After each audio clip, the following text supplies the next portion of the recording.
What's going on, guys? UFC Vegas 22, Brunson versus Holland. Excited for this main event. Co-main event looks pretty solid as well. You know, we do have a little back and forth talk with Brunson and Holland over the past year almost now. These two are finally going to fight. Co-main event's fun too, guys. It's a classic grappler versus kickboxer, striker type of fight, so that will be interesting to look at as well. I'll be going over the main card. 6 fights for now on the main card. For now, just usually we're gonna lose a fight or two, so we'll see what happens there. Some big news, guys. Big news out of the UFC for UFC 261, Jacksonville, Florida. Will have fans, full capacity apparently, right? Only in Florida you will see this. Full capacity in Jacksonville. I think that's where they had their first event back, was in Jacksonville if I remember. So they'll have a full UFC pay-per-view card. Usman versus Masvidal 2. Excited to see that. I thought it was going to be Ultimate Fighter and then they fight in the summer or September. But it looks like they're not going to be doing Ultimate Fighter. So it'll be interesting to see who does Ultimate Fighter. But yeah, excited for, the second fight. I don't know how different it's going to go. Yes, Masvidal will have a full camp, but we'll have to see how that one goes. Exciting card. You got the 3 title fights, the 2 women's fights. So it's going to be a good one. Let's go a little recap. UFC Vegas 21. Interesting card to say the least. Another knee stoppage. This time a no contest, which I think was the right thing to do between Anders and Stewart. And in the main event, the eye poke. The eye poke ends the fight. It's tough. It's tough to see, especially for Muhammad. He worked his ass off all these years to get there. And this happens, and I don't know if he's going to get the rematch. I think Edwards should give him the rematch. I just don't think it's going to happen, guys. They may give Edwards someone else. Edwards looks good. I think he was going to win that fight, either by later stoppage or possibly by decision. But I think Edwards is going to win the fight. Just a lot faster in there. Striking was a lot better. Muhammad's a tough guy, though. He could have got going in the later rounds. I just didn't see it. I did have Edwards in a parlay that obviously got ruined there. We had some good plays on the video that I gave out to you guys. I did say Dan Ige should get the win. Obviously Edwards was about to win, but he didn't. Also had a lean on Span at the plus money. Personally, I had no success because I did have Martinez in a 2-fight parlay. Martinez lost the fight. A lot of dogs are coming through to start the year. I may have to adjust and look at more dogs, but we'll stay how I'm going for now. We obviously had an amazing 2020, so 2021 up and down so far, but hopefully my system stays. I'm going to keep the system I have. I may look for some more dogs though throughout the cards here and try to cash on them. Update here, guys. Best bets stay the same. No best bets last week. I didn't love the card. I mentioned to my subscribers I didn't like the card. Mainly small plays. 66% 15 months. Don't have a best bet for this card. I don't think I'll have one. But I will be sending out my plays Friday after the weigh-ins to subscribers. Just a weekly update on system capping. Staying hot in the NHL, guys. 18-7 run, 72%. We're 64% in the NHL year to date, guys. Solid percentage, winning percentage there. Seeing the sport really well right now, so I will continue to bet it. PGA plus 41.8 units. All prop plays and matchups. 11-5 best bet run. 6 outrights. This is within 10 to 11 months, guys. Congrats to Alex Sub from New York who won the free month. I'll be giving away another one this week. I think I'll give it out Friday. It's going to be another free month for client. Again, it's Client Appreciation Month. 50% off all month, guys. So if you're interested in getting on board, this is the month to do it just because of the low prices, right? So check out systemsportscapping.com for all the information. Shout out to Jag Sports, obviously, for providing the signed Dustin Poirier glove. Go check them out. Jag Sports Marketing. Just Google them. Jag Sports will come up. And you can get all your needs for memorabilia or custom framing for jerseys. Just check them out. they do support the video. Let's get right into the card, guys. Let's get right into it. Remember, guys, shop around at different books for the best number. They vary, especially with the prop bets. Right, if you're betting outcome bets, they really vary. Let's get right into it. Brunson plus 145, Holland minus 170. This should be a fun one. Like I mentioned earlier, a bit of bad blood. I think it's more of just to get the fight hyped up. I don't think it's too much bad blood. Staring should be fun, though, so watch out for those. It's a tough fight to call, guys. Holland is obviously on the 5-fight winning streak and was the fighter of the year last year. Some big wins over Jacare, Hernandez, Buckley, Stewart, but not a level of Brunson as of yet. When you look at Brunson, he obviously has been in there with the much better competition over the years, right? That's something to take an effect here. Guys like Israel, Silva, Hall, Romero, Whitaker, and so on. So he is currently on a 3-fight win streak over guys like Heinisch and Shabazian. Obviously not the names that I just mentioned. I do think Brunson's path to victory here is to wrestle and bring him down, right? That's going to be his strength over Kevin. He's not going to want to stand and bang with Kevin. Kevin is very tricky on the feet. And Kevin Holland has shown that he can be taken down. So Brunson's path to me is to make it ugly and just wrestle and try to get that ground and pound. Now, it's 5 rounds. It's going to be tough to wrestle the whole time, so he is going to have to stand at some point during this fight.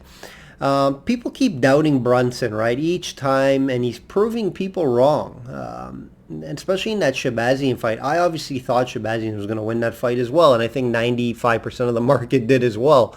But he's a young guy. He's facing a veteran, so it's tough, right? We haven't seen enough from Shabazian to say that he's ready for those top 10 guys. And he proved that he wasn't. I'm sure he'll come back strong. We haven't seen him since that fight. A lot of hype around the youngster. Brunson came in and handled it solidly, knocked him out. I won't be betting against him, guys. I'm not going to be betting against Brunson, even if I did like Holland. I'm leaning Holland to win this fight. Value is with Brunson at plus 145. Hard to lay off. It's hard to lay the minus 170 with Holland. The value would be to take Holland by finish at plus money. Hard to see this fight going 5 rounds, guys. Brunson has a ton of first-round finishes, either by him or the opponent. And this is Kevin's first 5-rounder. He always mentions it too. I'm not in there for 25 minutes. I want to finish it early. So that's the way you want to look here. This is a fight I'll be looking at the rounds as well to go under. I haven't seen all the numbers as of yet, but I will be looking that way. Good value with Brunson. However, I do think Holland wins this fight. I do think he wins it, and I think he does win it within the distance. So that's how you're going to want to look here to avoid that 170 juice. You lose that, it's not a good night. Gillespie minus 240. He's back versus Brad Riddell plus 200. A classic grappler versus striker, like I mentioned at the top of the video here, guys. So this is one you can pretty much break down yourselves. But we've seen last time with Gillespie, he decided not to wrestle, and Kevin Lee knocked him out, right? Is he going to do the same thing? I don't think so, right? He had 1.5 years, 2 years off to understand that he needs to wrestle and grapple because he's one of the best in the division and in the UFC. Now, before that Kevin Lee fight, he wasn't beating anyone high profile. He has a Pichel win, which was solid, but that 2-year layoff scares me to be laying a minus 240 with Gillespie. The problem in this fight is Riddell can be taken down, right? And that's how Gillespie gets this win. Riddell, I love Riddell, right? City kickboxing guy, one of the better strikers in the division. He obviously could have been working on his grappling, but I haven't seen enough to say that he can stop it. And like I said, Gillespie's not just a good grappler, he's one of the best, right? So that's what scares me here. I do think Gillespie will be smarter in this one. I think he'll just go for takedowns, get multiple takedowns, try to ground and pound, try to get a submission here. But Riddell's tough. Riddell's a tough guy, so I do see this fight lasting some rounds. Maybe look at the over 2.5. You're not going to want to lay the minus 240 with Gillespie. Obviously value there with plus 200 with Riddell, but he's going to have to keep it on the feet to win this fight, and I don't think he can. You know my theory of betting guys on 2-year layoff, and I'm definitely not going to be laying minus 240 on a 2-year layoff. Definitely won't be doing that, or even putting in a 2-fight parlay. If you do anything, I think Gillespie, there's a good value on the decision. You can get Gillespie decision plus money, plus 250, 240. So there's definitely good value there. I think Riddell's tough enough to avoid a knockout or submission. So I would maybe look that way. And I think it should be a competitive fight. But if this just gets to the ground, it could be a type of, boring type of grinded out win for Gillespie. Riddell keeps it on the feet. He can win this fight at a good dog price. So I'll be definitely laying off a side. Maybe a small play on Gillespie by decision. But I'll be looking at the over here, 2.5, and possibly the fight not to go the distance. Sorry, the fight to go the distance. We've got another fight here. Rest of the card's pretty weak, guys, but I'll go over it. Tuivasa versus Hunsucker. No lines as of yet. I'm doing this Wednesday evening, guys. Wednesday evening. This was supposed to be Mays, remember? But he just pulled out not too long ago. This is a fight you don't want to be involved in just from the price. I think the price is going to be Tuivasa minus 400, minus 500. So we want to stay off that when a heavyweight, mid-tier heavyweight, guys. He does a nice win over the vet Struve in his last time out. Nice knockout. Before that, though, he lost 3 in a row. So I don't know if this minus 400, 500 is reasonable. I just don't want to get involved in this fight. If you guys have to, you're obviously going to take Tuivasa by KO to reduce the price, but it's still going to be minus. So I don't suggest anytime a prop is a minus to play it. But he should win, Tuivasa. I suggest just not to lay this crazy price that I think it will be. Also, this is a fight I don't see going the distance, and this is a fight to play the under 2.5, maybe even the under 1.5, depending on pricing. Next fight here, guys, Giannis minus 220 versus Lopez plus 180. I have never seen an underdog so confident that they're going to win in Lopez. I watched his interview the other day, and he was so confident that he was going to win this fight. And I do think there's value here at plus 180. Obviously not just because of his interview. He's fought the better guys. He is the better grappler and wrestler.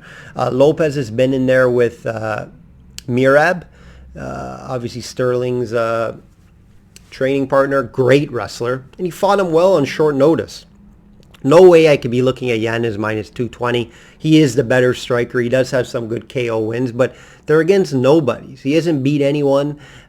He's beat Bradley Hung on the Contender Series, and he's beat Victor Rodriguez, who is 5-3 with 1 UFC fight. Why would I lay minus 220 here? Doesn't make sense, right? So what I see here is value with Lopez. If I'm going to be betting a side, I haven't bet it as of yet, but if I do, it's going to be Lopez plus 180. Maybe a small play on him. I just can't get to Giannis minus 220 for beating nobody. Hasn't been in there with anybody. Sure, he has a couple nice knockouts, and he could be something, don't get me wrong. He just hasn't proved to me why I should pay minus 220 for him. So look at Lopez, if anything, here. Plus 180 if you have to bet this fight. Next fight here, Griffin. Max Griffin is back, minus 195 versus Kianan, plus 165. Chinese fighter. When you look at Griffin, record 16-8, you think of, he isn't that great. He's just fight some tough guys, though. Cowboy Oliveira, close one there, he lost. Moreno, tough loss, tough customer. Thiago Alves, he has a loss, and so on and so on. So he's fought a lot better guys. He does have a nice win over Mike Perry, and is coming off a big TKO doctor stoppage in his last fight out. Versus a tough 8-2 guy from Fortis MMA. The Chinese fighter, he has been in there with some guys as well. Brad Riddell, who he lost to, and also a loss to Moreno as well. So both guys have lost to Moreno. No big wins for the Chinese fighter here.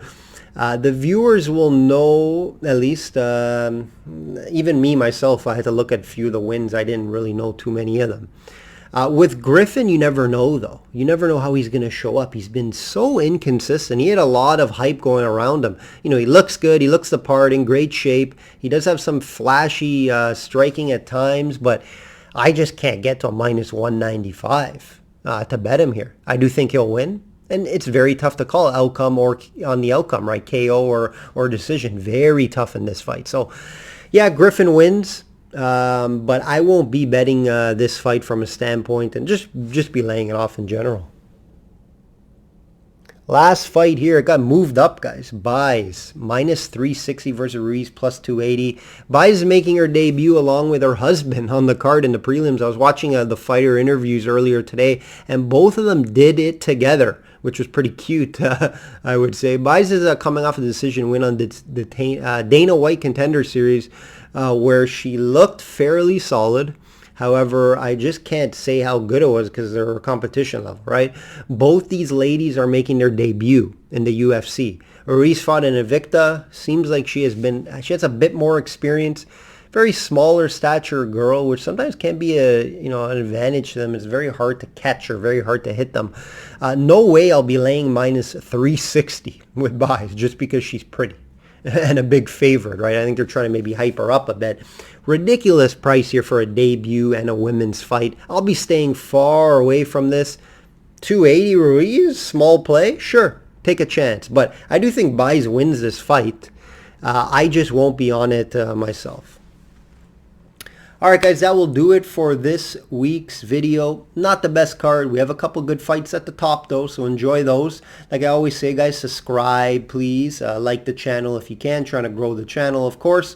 And enjoy the card, or try to at least. It should be good. It should be some couple of decent fights on the prelims as well. Grant Dawson fight should be good against Santos. Look out for that one. But yeah, pretty good card here. Like I always say, guys, bet smart and know your limits. Take care.